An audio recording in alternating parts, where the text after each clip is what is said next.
Hello，又係我小編阿 Man 啊。咁冬天咧就快嚟到啦。咁如果你未試過滑雪嘅，想喺呢個冬季感受下滑雪有幾好玩嘅，咁呢段片就啱晒你睇啦。因為以下落嚟，我會同大家分別介紹下 ski 同埋 snowboard，究竟邊一樣嘢啱一個滑雪新手玩。如果你有興趣想去滑雪嘅，記得收睇呢段片落去啦。如果你未 subscribe 我呢個 channel 嘅話咧，記得快啲 subscribe 我呢個日本滑雪好有型嘅 YouTube channel 啦，撳埋個鐘仔，有新片就即刻可以知道啦。最緊要睇完段片之後，俾個 like 我 share 埋俾想去滑雪嘅朋友睇，讀下佢，咁我哋就即刻去片。咁其實我呢個 channel 咧就介紹咗好多咧有關滑雪嘅嘢嘅，咁咧喺個 info box 裏邊咧都好多咧啱新手去睇嘅資訊啦，例如喺邊度買 gear 啦，啲雪服究竟點樣選擇，同埋咧究竟咧要選擇咧乜嘢嘅 gear 咧要去到滑雪嘅，咁喺個 info box 裏邊咧你可以慢慢收睇我啲片㗎。咁首先介紹下咧 ski 同埋 snowboard 咧個滑行有咩分別先。咁其實 ski 咧係你面向前邊咁樣滑行嘅。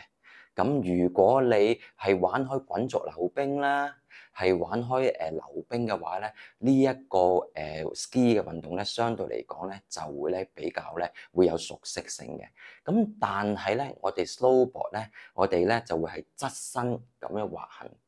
可能咧係左邊駁向前邊啦，或者係你右邊駁向前邊咁樣滑行嘅。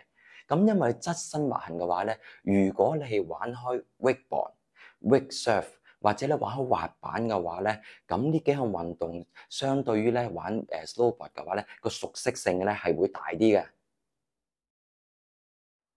咁啊講少少咧，梗係裝備啦。咁其實你都知啦，ski 即係雙板，你咧分別咧係每一隻腳咧都係會咧就會插咗落塊板裏邊咧，固定佢哋會向前咁滑行嘅。而 snowboard 咧就係會揸住一塊板，將嗰對腳咧就會一齊扣咗喺咧固定咗喺塊 snowboard 單板上邊嘅。咁所以咧你滑行嗰陣時咧，你會覺得我係向前滑行，玩 ski 嗰陣時咧，隻腳係分開咗嘅；而玩 snowboard 嗰陣時咧，你係兩隻腳係一齊咧就扣咗喺塊單板上面，你會覺得咧係冇咁自由嘅。咁啊，講講嗰對腳 boot 先啦。咁咧玩 ski 咧嗰對 snowboard boot 咧係用一個好硬嘅硬膠咧就製造出嚟嘅，同埋咧佢咧會箍得你隻腳會好實嘅喎。咁咧行路嗰陣時咧就相對嚟講辛苦啲啦。仲有一樣嘢會留意嘅，佢咧嗰對 ski 嘅 boot 咧，佢個底咧係好平滑嘅。咁所以啊，你要想像一下，你如果你玩完滑雪啦，跟住咧，你要翻到去旅館啊、酒店嗰度或者你街嗰度行嘅話咧，你首先會揸住兩隻嘅 ski 啦雙板，跟住咧揸住咧兩支 pose，因為你滑雪嗰陣時會有兩支 pose 噶嘛。咁啊，跟住咧你係著住嗰對咧好硬刮刮同埋個底好平嘅鞋咧行嗰陣時咧，你會見到啲人行到似機械咁樣夾下夾下夾下夾下咁行嘅，同埋咧相對嚟講嗰時行路咧比較容易咧會跌親嘅喎。而 snowboard boot 咧，好似咧普通嘅咧行路嗰啲 boot 咁樣，相對嚟講咧，佢就比較軟身嘅。咁因為咧，佢唔係咧用一啲硬膠咧去製造出嚟嘅，所以咧同埋咧佢個底咧係有啲凹凸嘅坑紋嘅。咁所以你諗下會行路嗰陣時咧，相對嚟講比較舒服。同埋你玩完之後，你揸住塊板咁行路啊，咁啊相對嚟講咧就冇咧 ski boot 咁樣咧就咁容易仆親嘅。咁啊，講講咧 ski 同埋 snowboard 咧，一個新手滑學嗰陣時咧，會有咩分別啊？會初初新手玩嗰時，滑雪嘅教練咧就唔會帶你到好斜嘅地方玩嘅，相對嚟講咧，學 ski 嗰陣時咧都會比較平地嘅，咁咧就咧做一啲最基本嘅動作嘅。咁所以啊，你可以滑行嗰陣時咧，可以篤下咧，而係已經咧可以滑行得到，同埋咧你基本上咧個人就比較自然咁咧企喺咧固定喺嗰兩對 ski 上邊啊，咁所以咧你滑行嗰時咧都相對嚟講較為舒服，咁咧跌到嘅機會咧都比較微啊，咁所以咧就一個新手嚟講咧嗰個成功感咧就會大啲嘅。我哋玩 snowboard 咧雖然係向前側身咁滑行啦，咁但係學嗰陣時咧，我哋首先要打橫快板去學嘅喎。咁所以啊，我哋咧打橫快板嗰陣時咧，咁我哋用條邊去到咧保持嘅平衡，就好似咧得條邊咁樣咧，就托住自己啊。咁咧就變咗好容易咧就會失平衡啊，同埋咧就比較容易跌倒啊。咁所以啊，玩 snowboard 咧係會比較容易去跌倒多啲挫敗感。所以咧點解玩 snowboard 嘅初玩嗰啲新手咧，就覺得哎呀好大挫敗感，好難啊，就係咁解啦。我哋頭先講過啦，ski 咧係正面咁滑行，咁咧兩隻腳咧就扣咗喺塊 ski 上邊啦，每邊就一隻。咁咧滑行嗰時咧，相對嚟講咧，我哋咧就可以企喺度，咁啊揸住兩隻 pose，篤下篤下咁啊行啦。咁啊相對嚟講咧，如果有少少暗斜嘅話咧，已經向前咧就可以滑行，企喺度咧就比較舒服啊。咁所以咧玩 ski 嘅嗰個體力嚟講咧，相對嚟講咧就比較咧就輕鬆一啲。而你玩 snowboard 咧，我哋玩 snowboard 會側身咁向前滑行啦。咁但係學嗰陣時唔係直線咁樣學嘅。我哋首先咧係要打橫快板去學嘅。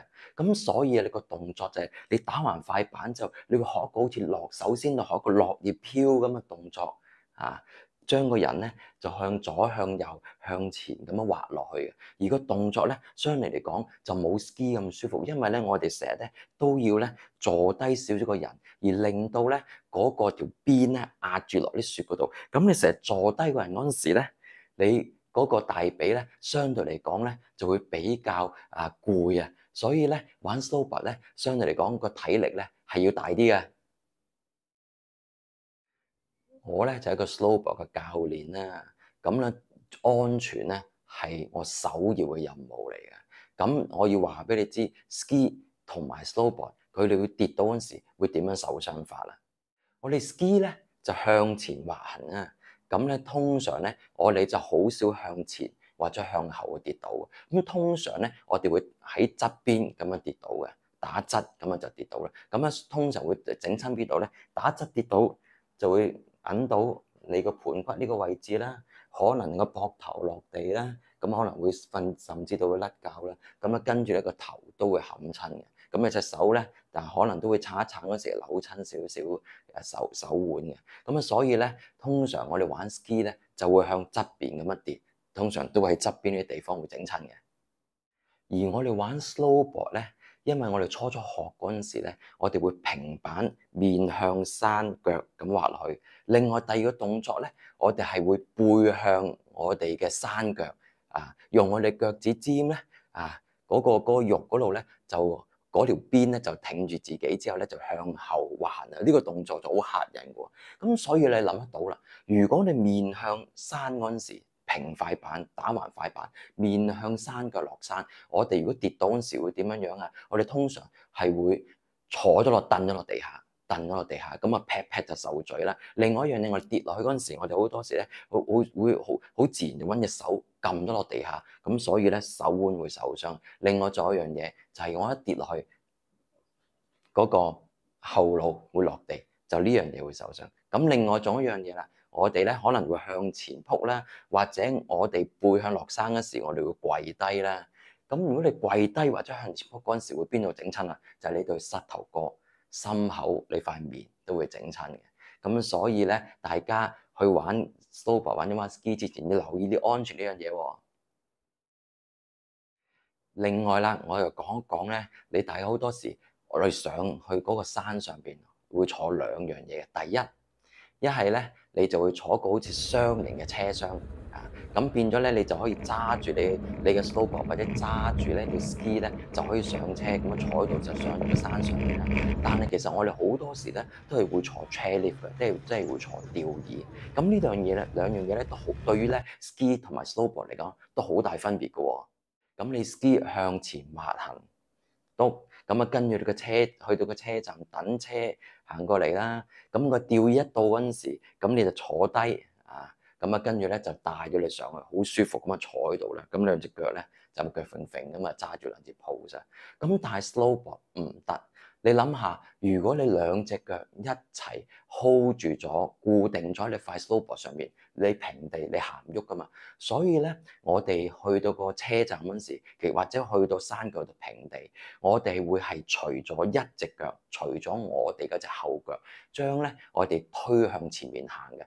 你可想而知，我哋去到嗰個吊車站、吊椅站嗰時，我哋就要向前單腳滑行，等嗰架車過嚟啦。等嗰個車過嚟嗰時，我哋一坐咗嚟之後，你諗得到會點樣喎？我單腳就要吊住，俾塊板個重量吊住啊！雖然咧有一啲滑雪場咧係可以俾你咧揸住塊板上個吊椅嗰度坐，但係我就一啲都唔建議咁樣樣。點解咧？如果你有意外地將嗰塊板跌咗落去滑雪道下邊，唔見咗塊板一件事。如果你嗰塊板跌咗落去而整傷到人咧，咁個責任喺你嗰度嘅，咁呢個都比較麻煩。咁所以啊，如果我哋上吊椅我哋玩 snowboard 嘅，我建議一定咧係要單腳着住塊板先。但係嗰塊板相對嚟講得啲重量，所以你坐喺個 chairlift 嗰陣時，你嗰隻大髀就要俾嗰塊板壓咗落去。咁你坐 chairlift 嗰陣時咧，就相對嚟講冇坐 ski， 即係冇玩 ski 咁舒服啦。咁呢樣嘢你大家真係要留意下㗎。